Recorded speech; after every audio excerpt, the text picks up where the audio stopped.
Ooh, Charlotte needs a bath. She is dirty. But that's good because that means I have been using her. And today I'm going to give you a simple little walk around of the vehicle on jack placements and jack stand placements. This is a basic overview of how a few people asked for this, so let's get right into it. Welcome to Snail Trail 4x4. I'm Jimmy Jett, and if you like building Toyotas to go off-roading, then this is the channel for you. Make sure you're hitting that subscribe button down in the corner. I'm going to show you a few different locations today to jack your Toyota Tacoma up into the air so you can do some work on it. I've had a few people message me saying they needed just a sort of a basic walk around on good places to jack up from and to place jack stands. So I'm going to go over some of those today. This is going to be a basic overview of this because this is kind of a dangerous operation in a way. You don't want the vehicle sliding off. You don't want the vehicle falling on anybody. And, this is serious business right here where somebody could get wrong. And if you guys have any suggestions on other alternatives or other placements or things to do, then please put them down in the comments below. There are many different types of jacks to lift up your vehicle. There's bottle jacks, there's scissor jacks, you can use a high lift, and there's that new ARB one that's kind of cool. I want to check that out. And there's floor jacks. So I use floor jacks. I have two of them because it's actually kind of nice to have two in the shop because you might need to lift something up at another time when one jack's already occupied. Make sure that you're going to be using a jack that is weighted for your vehicle. I'm not sure how heavy that Tacoma is on the other side of the camera, but I'm sure it's around 4,000 pounds, if not more. So this is a 2-ton jack. That's roughly about 4,000 pounds. So I almost never use this jack on the Tacoma just because that Tacoma is probably weighs more than what this jack is rated for. So I use this one. This one's a 3-ton, so this says 6,000 pounds. This one's bigger, it's beefier, it's made to lift that weight. This one could probably lift Clifford up, no problem. So just make sure that you have a jack that is best suited for your vehicle. As you can see on that one, it's a lot smaller. This one's bigger and beefier. This one also has this extension on it, which is a really cool thing. This allows me to lift the vehicle a little bit higher. It also makes it so I don't have to pump as many times to get up to a height. For the Tacoma, which is low at this time, I don't need to use this extension, and on these jacks it's kind of cool. You can just twist them right off. But when I use this for Bobcat, I use this guy all the time because it's just a taller vehicle and I don't have to do as much work to lift the vehicle any higher.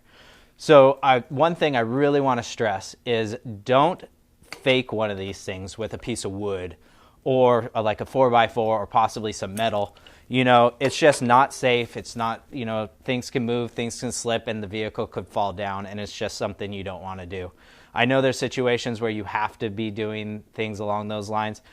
Just take every precaution necessary so that your vehicle doesn't fall. And I think one more thing I should mention is whenever you're lifting the vehicle, make sure you're doing it on a level, solid ground. I know there's situations like if you're on the side of the road or if you are out in the desert or something happens, then yeah, you've got to, solve that problem where you're at and figure that out and be extra safe whenever you're in that situation. But if you have the opportunity to do like this and you can put it on a flat level ground and you make sure everything's right, then you're in the best of luck for not having a serious problem. So let me show you where you should be lifting from on your truck. You don't want to jack up on this because this is a moving part, right? It has the hinge right here and back here. This is the lower control arm, and this is going to move up and down. So if you jack from this location, it's going to move up, or you are going to lift the vehicle, but then when you lower the jack, this section is going to lower down. So you don't want to lift on that. You want to lift on something that is strong and sturdy and a part of the frame for the most part. So like skid plates here and here are a no-go. You don't want to lift on those. They're weak. I'll probably throw a skid jack underneath here and we can watch it kind of bend and morph a little bit. I don't want to bend it too much, but these are weak spots. So you don't want to lift on that. However, there is a cross member right here. I'm sure there's a cross member in the front somewhere underneath the skid plate. I'm not entirely sure, but this is your frame right here. It might be a little bit out of the view, but then you can see this cross member comes straight down off of the frame and connects to the other side over there. So this is a sturdy spot that you can lift your vehicle off of. So here I am on the side of the vehicle now, and these are my rock sliders. Let's see, right here. This is my rock sliders, or the steps on the truck. But what I want to point out is that right here, this goes up to the body of the vehicle. And so you're going to put a lot of stress if you lift from your rock sliders, because this isn't attached to the frame, it's attached to the body of the vehicle. So I do not suggest lifting from rock sliders or using them as a jack stand location if they're attached to the body like this one is. If these go all the way to the frame, then yeah, these are stout, they're strong, they're made to hold that weight, and you can lift from them or use them as jack stands if needed. But if you have ones like this that are thin, small, weak, and go straight to the body, don't do it. Another thing I forgot to mention is that you can lift from the frame if you want, and the frame is a perfect spot to put jack stands, and I'll talk about that in a little bit. But this frame, the frame is probably one of the most stout things on your vehicle, so you can definitely lift from that. So here we are in the rear of the truck. I'm sitting pretty much right under the bumper. I'm looking forward on the front. This is your rear axle. This is the pumpkin, or the differential. Here's your third member, and that's how that's set up. So you can lift almost anywhere on your rear axle. It is strong, it's like beefy, you're not gonna have a problem. I've heard mixed reviews on lifting from underneath on the bottom of the pumpkin. I've always done it, I've never had a problem. I'm not really sure why people say don't do it, because it sure takes a beating when you're rock crawling, and you could dent it and push it up into the gears, but I'm not sure lifting the vehicle from right here is going to cause that to happen. But there are a little bit of mixed reviews, but I have always done it. From here, you can kind of do two options, and depending on how you want to lift your vehicle or what your operations are going to be doing for the day. You can lift straight off of this, put the jack stands underneath the axle. You can put them here, even underneath the leaf spring perches. You can put the jack stands anywhere underneath this, and that'll hold the vehicle off the ground so you can pull the tires off. But if you're going to do an operation where you need full droop of your suspension, you can lift from here, lift it all the way up, put jack stands underneath the frame, then you let the axle drop all the way. I usually put some jack stands underneath the axle so it doesn't completely bottom out, depending on how your shocks are set up. That way you can get a full droop, you can see what's happening, you can see if anything's hitting, what's going on. One of the last lifting spots I'm going to talk about is your rear bumper. Don't lift from the plastic part of your bumper. Even right here would probably be a little weak spot. However, I have a hitch, and this is attached straight to my frame. So this hitch receiver is a good spot to lift from. So I'm just going to place this right here in the middle, and so we can kind of watch the skid plate bend a little bit. See how that skid plate's going up, and the vehicle's not rising. So that is a bad spot to lift from. So let me loosen it a little bit, come back down, and I'll go forward more to the frame, this cross member, a good spot. And when I lift here, now you can see the vehicle rising. Make sure that e-brake is on if you're going to be just lifting the one side. We're going to lift this up till those tires come off the ground. Let's talk about jack stands real quick. These are made to hold up the vehicle and stand in one place, hold them up without moving around at all. They can be pulled up. They have these little teeth and indentions, and on the inside there's a little lever that snaps in and closes it. There's the handle here that when you lift it, you can pull them up and down with.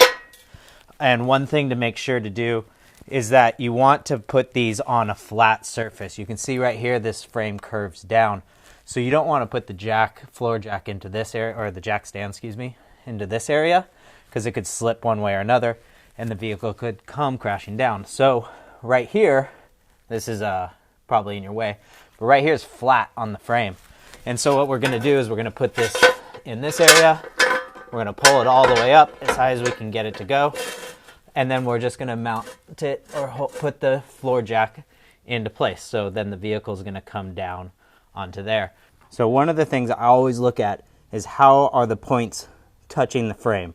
Or is it cradled in this little curve back there? For us, it's a flat frame, no rounded parts like you'll see on the axle in the rear. So Is it sitting okay? Is the jack stands on the bottom, are the feet sitting fine? Is there any wiggle room? Is anything going on? At this point, I will probably even shake the vehicle to make sure that it's sitting fine, nothing's going to move, nothing's happening. And you'll see that I have the jack just barely off. In case I do shake the vehicle and something happens, it will only fall down onto that jack right there. So just take an eye, quick look at how things are sitting, how it looks from there. So as you can see right here, the frame kind of has a little dimple. It kind of goes flat and down and up. And so I'm only touching this jack stand just barely on that little dimple right there and the other side. So what I'm going to do is I'm going to lift the vehicle up again, and I'm going to move this jack stand back so it's sitting right here. That is a much safer position. Another thing I'd like to point out is these are 6-ton jack stands. These are super beefy, super strong. You know, you're using 2 of them, so you're probably, you know, taking off a spread of the weight off at once. But make sure that you're using good jack stands, proper weighted jack stands for your vehicle. I like these 6-ton ones because they go up super tall, where the smaller 2 or 3-ton ones don't go up as high. I always try to go straight in with the floor jack whenever possible, because when you lift with the floor jack, that arm goes up and it's going to pull the vehicle one way or another. And so if you go in at an angle and you're trying to lift everything up evenly, then you're going to have it's going to pull it one way compare more than the other way, or lift one side higher than the other side. And unfortunately, I'm doing these baby strokes right here because my hitch receiver is right there, but I don't care because I want to go in as straight as possible and lift this vehicle up. And you can probably see that I have this foam stuff here, so when I'm hitting my vehicle, it doesn't hurt my floor jack and it doesn't hurt my vehicle at all. All right, we're getting somewhere. We're lifting this up now. Don't mind the kitty litter down there. It's just covering up some oil drop from Bobcat. You don't always need a boost, but sometimes you might. And having something like this, which is a few 4x4s constructed, screwed together, and has brackets on the inside to hold it all in place, I feel is safe to use. This isn't going to fall apart. This is structurally sound. It's not going to wiggle and move. It's super strong. And so by putting a jack on the top of that, I feel safe. So here I am at the rear. I put the jack stands on the rear axle here. This is just another way that you can mount it. You can put them up into this area, which is totally fine, but I want to point out here that putting the jack stands as wide as possible on the vehicle is going to make it more sturdy. If you put them in narrow here, or possibly really narrow on like a cross member, it just has them more likely to possibly tip over on each side. So go as wide as possible. Also, a lot of the jack stands have a curvature on that arm piece, and that curvature matches really well on axle housing tubes like this. And so we were able to match that up. It fits really well on the curve of that axle. One of the things to look for when you set that down is, did it sit in that curve, or is it not? Is it a little bit off?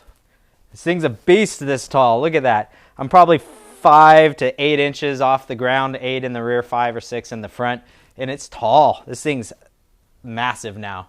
I feel super safe with it, all 4 corners off the ground. It's not going to go anywhere. It's not going to slide off those jack stands. Using these tips and tricks that I showed you today, you should feel safe as well. If you don't feel safe, then don't do it. Just use precaution, be as safe as you possibly can. Another tip I've said in the past is when you pull the tires off, put them underneath the vehicle. And that way, if the vehicle does slip off those jack stands, they'll fall onto the tires and not onto the ground or onto you. So just store those underneath there. And that also gives you space to walk around the vehicle if you're in a sort of a tight shop like I am. I appreciate you watching. If you have any additional tips or tricks, please put them below. Once again, please be as safe as you possibly can. If you don't feel like it's right, then don't do it. Just make sure you're using that precaution. Hammer down on that subscribe button, and don't forget, keep crawling.